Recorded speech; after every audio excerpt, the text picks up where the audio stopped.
Well, good evening, everybody. Sorry about the finger there, but today is Friday, January something. I think it's like the 25th or something. But so today we're going over the 990 baler. I've gone over it some and ordered some parts for it. So I want to kind of do a video on what to go over on your baler. This applies for any baler. This baler is a lot different than any baler that you'll see as far as conventional balers go, that you'll normally see in the United States or practically anywhere, just due to the back design, and we'll get to that here in a little bit. So anyway, to start off, what I did the other day, as you can see over next to the wall, is I've got all the strippers off the pickup, all the guards off pretty well, and then I still have some more to take off to inspect the net wrap knife, which is back in behind these, but I haven't gotten quite there yet. So like I said, we're going to take off all the pickup strippers that go in between the teeth here. We're going to inspect everything down through here, and so as you can see, we've got some net wrap to burn out. There are some bent tines right there.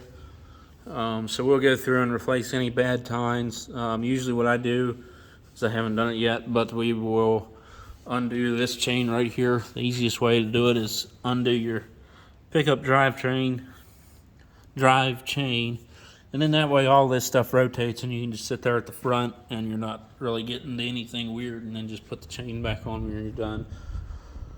And then of course, while we're in here, we're going to inspect all of our feeder house, check for anything that looks bent or anything that's going to cause them obstruction if we engage the knives. Usually we don't use the knives. This year is going to be a little different. We're going to probably use the knives a good bit while we're at home baling. We're probably going to do some experimenting with some different crops through this baler at home to try and get some more feed out of the farm. But anyway, back to the task at hand. So what we're going to do is we're going to go over all of our chains. You want them tight, not super tight, because you'll start wearing out your gears quicker than they need to be. So, I mean, you want a little bit of play, not super. You don't want it bouncing around or anything, bouncing into anything. And I'll show you an example of that here in a minute. But as you can see, that chain's good. You don't want anything sloppy. Like that's too loose. So this chain I'm going to wind up probably taking 2 links out of and tightening it down. But we're not going to do that quite yet. This chain here we'll probably take a link out of, possibly 2. Not really sure yet. We'll figure that out once the time comes. So as far as sprockets go, you want to look at all your sprockets. You want them square faced like this. So you don't want them, so like this one's, it's worn down a little bit, but it's probably got 2 more seasons left in it, 2 or 3 maybe, and a lot of that's from this chain riding on the end of the sprocket. So, and then I'll show you one that's worn out here. So as you can see, that's, come on, fine focus. If you look at that, you can see it comes pretty well to just a point.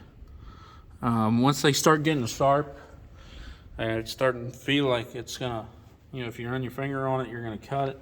So this idler gear is getting replaced. And then another one is up here, and I'm not sure if you can see it, but the teeth have started to chip. So that big gear up there, the one in the back, is gonna get replaced. So, and then once I do that, I'll probably make another video with that. But those 2 gears will get replaced, and that chain will just get thrown. This chain down here will just get thrown back on. It might get loosened up a little bit, but more than likely not, because it's good to go. And then since I have to take that off, I have to take these 2 chains off here. So whenever I do that, I'll lay them out on the floor and take 2 links out of probably both of them. I might actually go 3 on this one. I'm not sure. We'll figure it out as we go, but it's easier to start small and then do another one if you have to, because once you get them off, it's a real pain to add them back on. So those are your main things with your chains and everything. This baler is equipped with an oiler system to oil the chains. If you don't have something like that, what I'd suggest you do is get a can of just something like chain lube, and then turn your baler on, stand away from it about 3 or 4 feet, and spray it.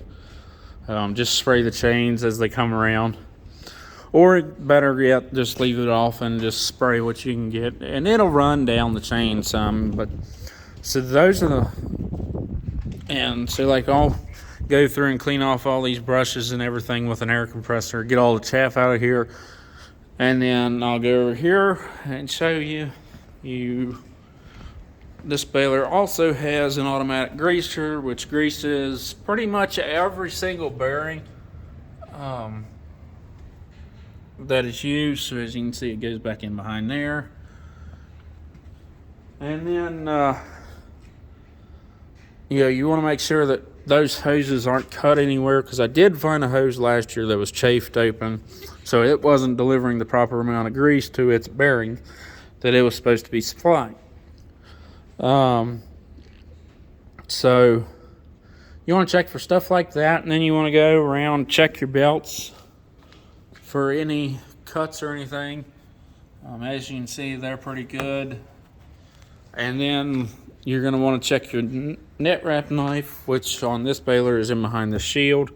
I've never had any trouble with them as far as losing sharpness, but it is a possibility, so you want to check that. Usually on our old baler, I'd take them out and make them cut paper. Then the next thing you're going to want to do is you're going to want to change your gearbox oil. On this baler, it just takes high guard and it's back in there. And then the big thing you want to do is you want to make sure that your baler is set up correctly with your tractor that you're going to be baling with. So on this one, you have to adjust these things to get the tongue raised up or down, just to get the correct pitch on the baler. That way it's feeding correctly. We got new tires on this tractor, and I've actually never set it up to this tractor. We basically just hooked it up and brought it home and hooked it up and just started running it. And then once we go through everything like that, we're going to go through and, after we've cleaned off all the chaff and everything from last year, we're going to take and kind of go over it with a comb and kind of look for any broken welds or anything, which really this baler has never had any. And pretty much if you see something, you're going to know it just by kind of glancing over it. And then we're going to go through and check our wheel bearings, grease them all up. Make sure your caster wheels are good to go. Check over your PTO.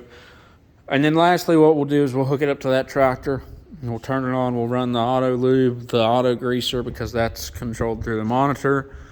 And we'll just check for anything weird. We'll just listen. Just turn the tractor on and turn it on at idle first and get out and listen. Stand away from it so you don't get caught up in the thing or anything. But, just stand away from it.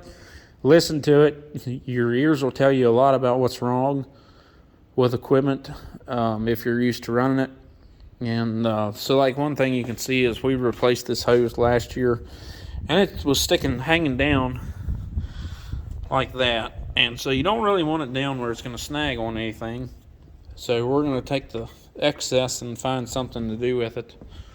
And then the last thing we'll do is we'll fill it up with net wrap. So this baler holds two net wrap rolls on each side of the baler. So there's 2 on this side, 2 on the far side, and then you have 1 in your chamber. So for about a day, I can keep about anywhere from 1,300 to 1,400 bales worth of net wrap on this baler, depending on what size I'm making. If I'm making any extra wraps or anything, that's running about 2.5 wraps per bale. Usually I run about 3 just to make the bale a little bit sturdier, make it last a little bit longer if somebody's keeping it outside. And then on this baler has a chopping system on it. So the last thing we're gonna do probably is go through and take each one of these knives out, and we'll bring them out and sharpen them up and get them cutting nice so that it takes less horsepower from the tractor. I think I've about covered everything. And then lastly, we'll, when we hook it up and run it, we'll run the tailgate, make sure everything's functioning right with it, nothing's binding up. We have had an issue where a hydraulic line was getting ready to blow and it wouldn't open the tailgate. So that was a good day whenever we went to bail and the tailgate wouldn't open. But that was later on in the season, so that wasn't something that anybody was going to catch. So, I mean, anything that... Basically, you're going to look for basically anything that's going to cut you short of bailing. Or at least that's what I look for. I look for anything that's going to cause me a major inconvenience, or any inconvenience, because we bail enough and go enough places that we don't want any downtime. This baler's sitting, we're losing money, no matter how you look at it. Yeah, we're paying for parts or whatever, but the main thing is the downtime. You only get so many good days to make hay. Like the old saying goes, make hay while the sun shines. That's all you're going to do.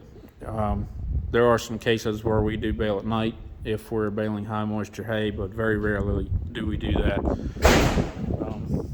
Where the wind blew the door shut. But anyway, if you all have any questions or anything, just feel free to comment and ask, and I'll do my best to answer them. Like I said, I'm not a mechanic by any means, but I do my best to maintain our stuff as best as I can. But if you have any questions about the baler or what we do, feel free to comment, and hope you like the videos, and if you feel like it, subscribe, and we'll keep them coming. Anyway, thank you all and for watching, and have a great day. And if you're new to a 990 baler or a V461R, they are a great baler. If you're looking for a new baler, I'd definitely give them a look, because this thing will eat hay. So anyway, hope you all have a great day, and we'll talk at you later.